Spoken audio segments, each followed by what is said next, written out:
Welcome to EPG Pathshala. The course that we will discuss today is social policy, and the specific module under discussion is decentralization and devolution. My name is Sohini Sengupta and I am a faculty in the School of Social Work at the Tata Institute of Social Sciences in Mumbai. Decentralization has been defined as the shifting of fiscal, political and administrative responsibilities from higher levels of governments to lower levels of government. Devolution is a subset of decentralization. What it means is it can defined usually as a trend that we can see globally towards regionalism and transfer of power and resources downwards towards subnational regions and communities. It is argued that strengthening local devolution mechanisms will generate greater benefit from large-scale public investment, especially through our ability to make these programs and the governments more accountable and by increasing democratic participation. If you remember from our previous module and discussion about social accountability and social audit, one of the key facets of making government programs effective and the administrative bureaucracies more responsive to people's needs and priorities is to involve citizens through greater participation. And decentralization and devolution actually provides the administrative mechanism to make such a goal possible. Let us look at the objectives of this module. In this module, the students will understand the wider debates about devolution, decentralization, and relevance for social policy. We will also try to understand the connection between decentralization and local governance, especially in the context of India. We will look at the roles and responsibilities of the three-tier Panchayati Raj systems in rural areas and the urban local bodies. We will also look at legal frameworks and recent trends in decentralization from all over the country. What is decentralization? If decentralization is such a good thing for making social programs more effective and making governments more accountable, why don't we have more decentralization? To go to that story, we have to first again reiterate what decentralization actually means and what it entails, what the kind of governance systems that most nations have at present, including our own country. Shifting of fiscal, political and administrative responsibilities from higher to lower levels of government is what decentralization implies. Decentralization can be further classified into three different types: deconcentration, delegation and devolution. All these terms have been defined early on by a World Bank report. Decentralization is guided by formal arrangements such as constitutional law, policies and regulations, and also by actual practice. So which essentially means that decentralization may be mandated in the laws and legal frameworks available in the country. Decentralization could also be a practice whereby despite not having a very strong legal backing, certain nations, certain governments, certain communities may be practicing a great deal of decentralized activities in the social sector. There may exist divergence between planned decentralization and actual changes on ground, and this is something that we must always remember. Whenever we are looking at administrative frameworks or legal norms changing in a country, and a country might appear to be highly decentralized when we look at the policies, but when we look at the practice on ground, decentralization or the extent of it may not be as much as the policy documents describe. Devolution. Devolution is considered to be the most extensive type of decentralization. Here, authority for decision making, finance and management of development programs is transferred entirely to local governments. Local governments also have clear and legally recognized jurisdictions where they exercise authority, perform public function, and they can be held accountable to constituents. What this essentially means is when you transfer power to local governments, and local governments are actually legally mandated to perform certain types of public functions, and they're also highly accountable and answerable to their local constituencies, then decentralization has a very good chance to succeed. Devolution is considered to be true decentralization with the greatest benefits that can come to the public because of pursuing this form of decentralization. However, since this is the most extensive type of decentralization, there are also more risks associated with decentralization, and we will talk about both the advantages and the disadvantages of decentralization and devolution. Delegation and deconcentration are limited types of decentralization that are practiced in some contexts. When central government spreads some services to regional offices, the process may be termed as deconcentration. As the name suggests, it essentially means a sharing of roles or sharing of services, but it does not entail the kind of administrative, fiscal and other transfers that are part of devolution. In delegation, as the name suggests again, central government shifts considerable amount of responsibility for administrative decision making to local government or semi-autonomous organization. Both of these types of decentralization are less extensive as compared to devolution. Why decentralization is needed, or why has it become why are policymakers both nationally and internationally as well as grassroots organizations been advocating so much for decentralization? The arguments go that large and centrally administered bureaucracies constitute very inefficient ways of allocating and generating resources. What that entails is the argument for decentralization emerges from the criticisms of large planned bureaucracies. Bureaucracies are also considered to lack what is called time-place knowledge. By time-place knowledge, it means that central bureaucracies can be very far away from local constituencies. They may have very little understanding of what local people need and what their priorities are. And since they're very far away, people cannot hold them accountable for the kind of decisions that take place on ground. It is argued that decentralization would increase the efficiency in the delivery of public services. It would also increase the overall accountability of governments, since it is much more easier for citizens to monitor something that's happening close at hand, locally, than central governments and bureaucracies which are located very far away, both as in terms of physical distance but also in terms of social and political distance.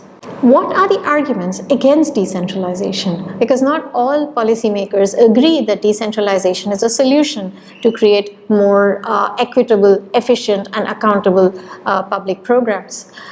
The arguments against decentralization goes that poor and minority groups, say for example in local communities, may sometimes be oppressed by powerful groups, and hence any decentralized process where much of the decision making is happening at a grassroots level will suppress the voices of these marginalized sections, because there is far more possibility for dominant groups to emerge as power leaders and power brokers.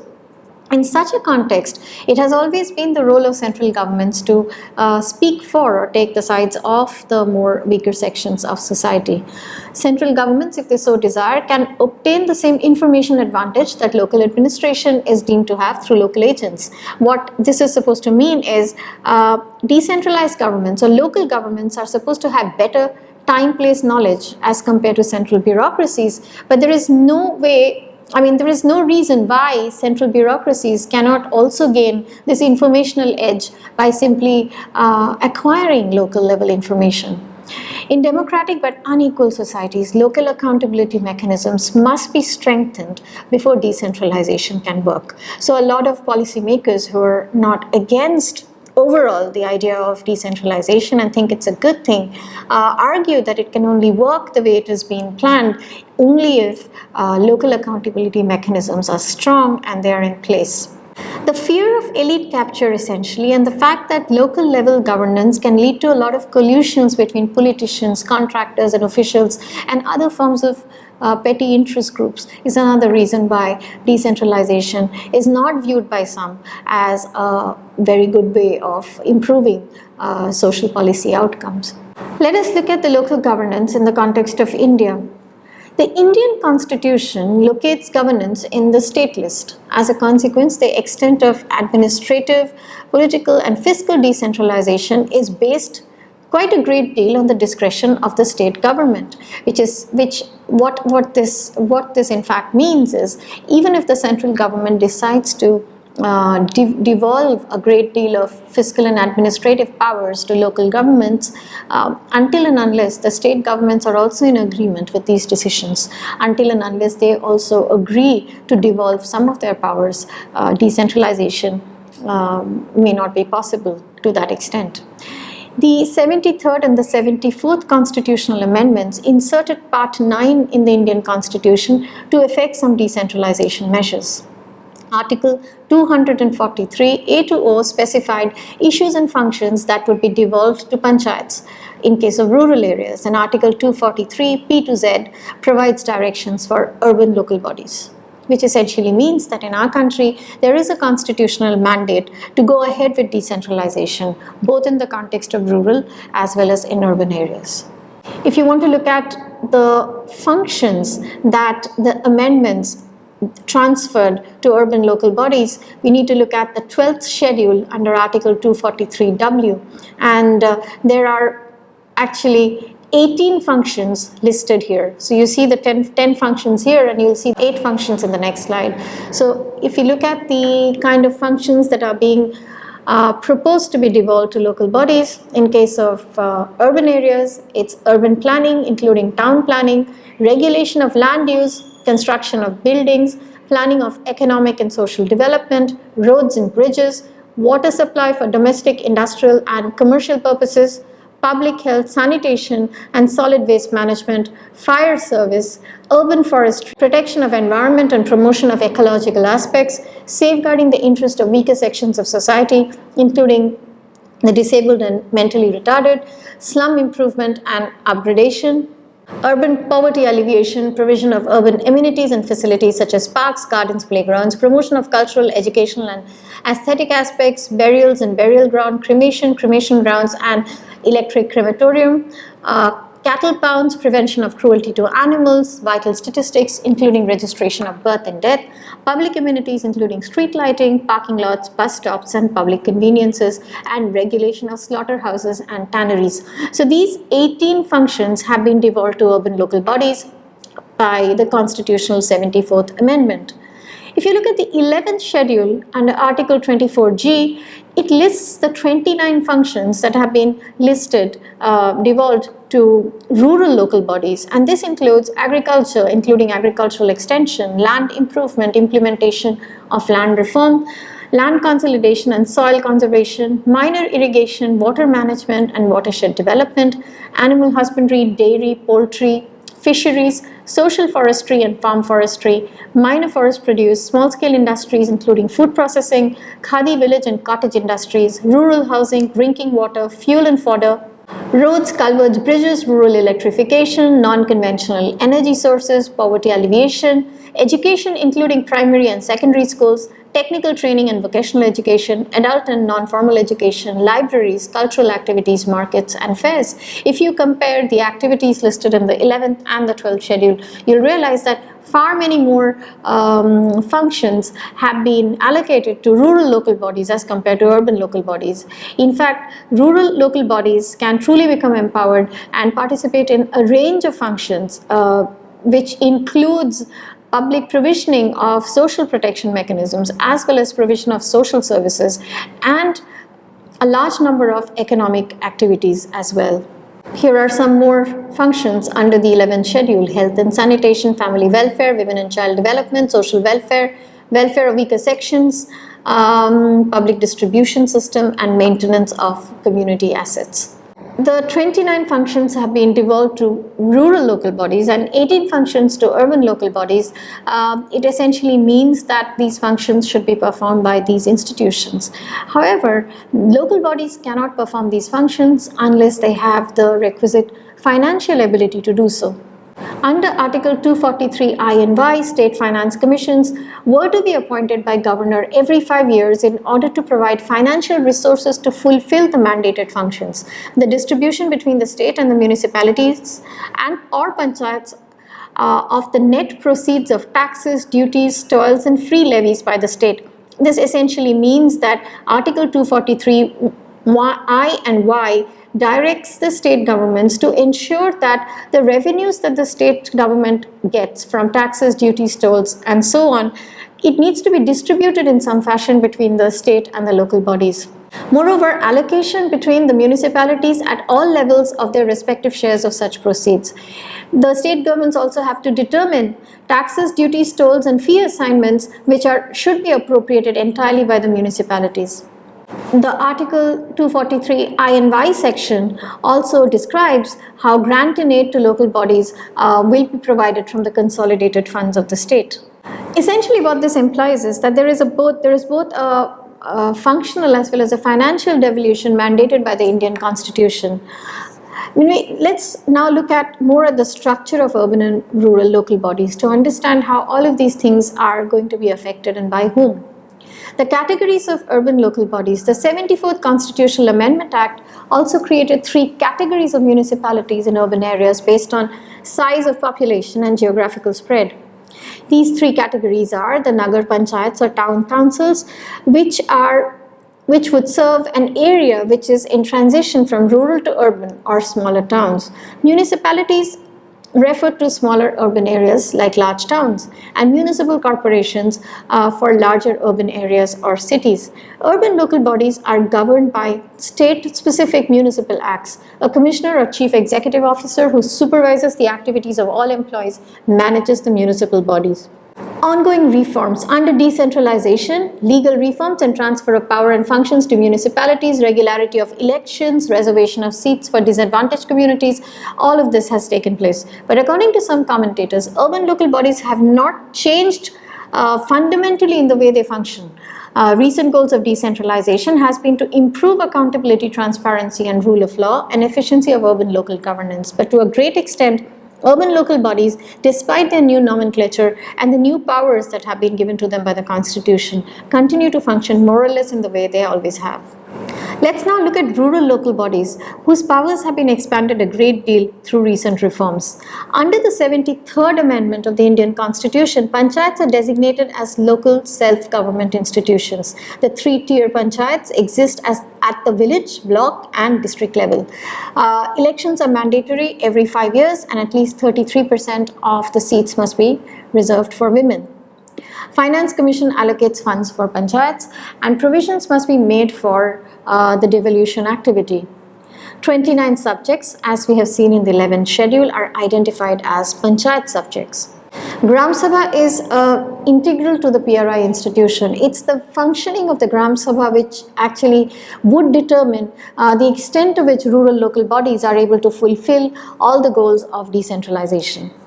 Gram Sabha constitutes of all the adult village residents above 18 years of age who are considered who live in that rural area at that particular point in time.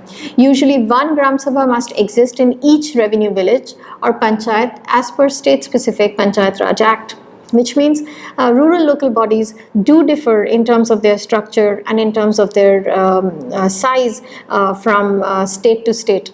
Gram Sabhas are to be chaired by the Gram Pradhan, Sarpanch or any other senior member of the village.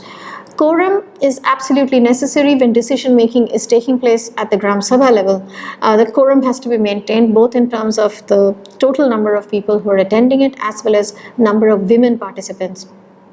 It is mandatory for the Gram Sabha to meet once every 3 months and a quorum has to be maintained to ensure resolutions can be passed.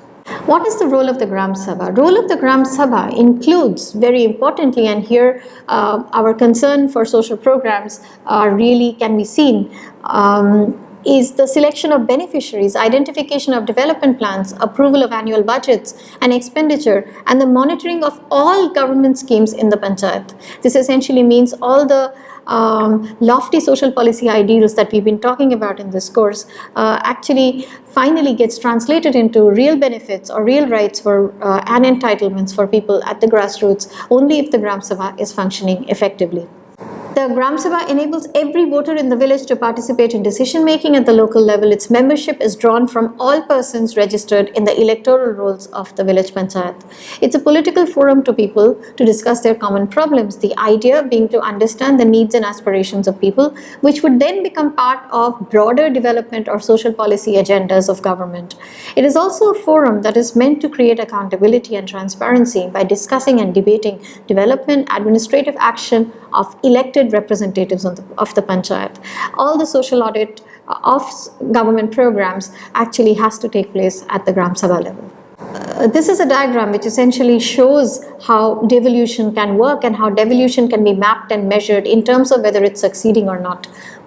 We will explain how do we map devolution. Essentially, the exercise of mapping devolution is being undertaken to understand the extent to which different states have been able to fulfill the goal of devolving funds and functionaries and administrative charge to local bodies. Every year, the Ministry of Panchayati Raj conducts a study to assess the extent of devolution of PRIs by states and union territories through an independent agency. The assessment is carried out in 2 stages as indicated below. In the first stage, the states and union territories are evaluated against 4 mandatory constitutional requirements as mentioned below. Establishment of the State Election Commission, holding PRI elections every 5 years, establishing state finance commissions, and setting up of district planning committees. The state that fulfills each of the above mentioned fundamental requirements qualify for a second stage of assessment. States are assessed in terms of various indicators of devolution, and a devolution index has been created, which is aimed at assessing the status of funds, functions, and functionaries in the context of each state. Indicators, finances, and functionaries are used to rank state in terms of the extent of devolution that they have been able to achieve in the reference year. Important change or reform that has been brought about is through the 14th Finance Commission recently. The 14th Finance Commission award stipulates that proper plans must be prepared by the Gram Panchayat for the basic services within the functions that are devolved to them as per state laws before incurring expenditure under the FFC award. Essentially, the 14th Finance Commission argues for a greater devolution of finances to the local bodies, however with the caveat that plans are ready at the local level before expenditures can be incurred to fulfill the activities under the plan. In the context of the constitutional mandate, these plans have to be participatory plans involving the community and particularly the Gram Sabha in the formulation of the priorities and projects, and will also have to ensure the mandate of social justice and economic development mentioned in Article 243G. The Gram Panchayat Development Plan, also called GPDP, will have to have a component addressing the vulnerabilities of the poor and marginalized people and their livelihood opportunities through an integrated poverty reduction plan. Essentially, a village development plan as well as a poverty reduction plan has to be incorporated and created prior to receiving the award under the 14th Finance Commission meant for the local body. In practice, the central problem in establishing autonomous local governance through effective devolution of PRI is the reluctance of state governments to part with their existing powers of governance. This is the case even with better performing states such as Kerala and West Bengal, where the state governments have retained substantial control of functionaries and funds. While laws, rules, and executive orders exist, this has not been followed up with effective devolution in case of many states. For devolution to succeed, there has to be these following preconditions have to be fulfilled. Clarity in the assignment of functions, which function is performed by whom, so that there is no replication and there is no wastage. Local government must have independent finance, because without finances, eventually they have no way to ensure that the planning process would lead to appropriate programs. Clear mechanisms to ensure that states comply with the constitutional provisions, particularly in the appointment and implementation of the recommendations of the state finance commissions. Public action is absolutely essential, because eventually it's the demands from people and advocacy groups. Only if they ask and only if they focus on a decentralized agenda, then the devolution process can truly succeed. And with this, we come to an end on the module on decentralization and devolution. What have we learned in this module? In this module, we've tried to understand the meaning and definition of decentralization and where is devolution situated within this broader debate. We've tried to look at the arguments that suggest that devolution and decentralization are good things for social and public policy, essentially because they can make public programs or publicly funded programs more efficient, more equitable, and they can make the governments more accountable to the people for whom they create these programs. We had tried to understand the local governance structures in the context of India, both in urban and rural areas. We have tried to look at the classification of urban local bodies, the way in which the rural local bodies are constructed. We have tried to understand the awards of the 73rd and the 74th Amendment of the Constitution. We have looked at how the 14th Finance Commission is has been awarding arranging financial devolution, and eventually we've looked at how and under what preconditions can devolution and decentralization actually succeed. Thank you.